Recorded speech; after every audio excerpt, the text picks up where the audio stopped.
Celtic Myths and Legends by T.W. Rolleston.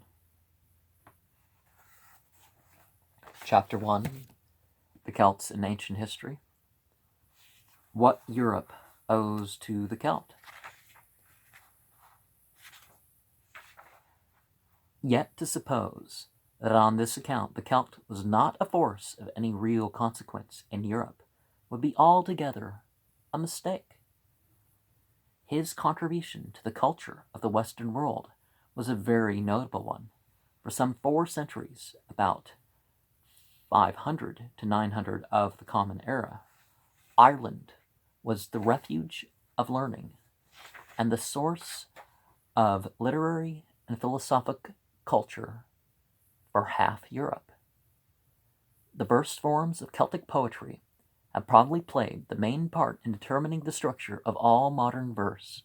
The myths and legends of the Gallic and Chimeric peoples kindled the imagination of a host of continental poets. True, the Celt did not himself create any great architectural work of literature, just as he did not create a stable or imposing national polity. His thinking and feeling were essentially lyrical and concrete.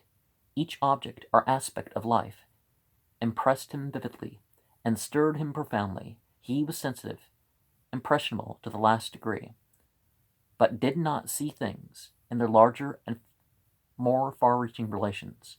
He had little gift for the establishment of institutions, for the service of principles, but he was, and is, an indispensable and never failing asserter of humanity, as against the tyranny of principles, the coldness and barrenness of institutions. The institutions of royalty and of civic patriotism are both very capable of being fossilized into barren formulae, and thus of fettering instead of inspiring to the soul. But the Celt has always been a rebel against anything that has not in it the breath of life, against any unspiritual and purely external form of domination.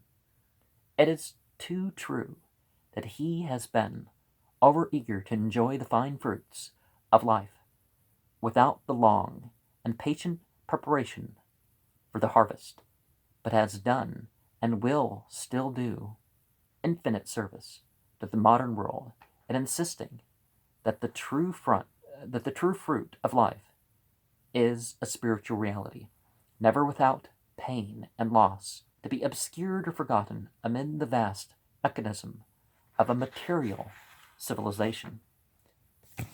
And we see, as much as anywhere, the blending of the point where the so-called gods of the Celts became Christian saints because they could not eliminate this influence.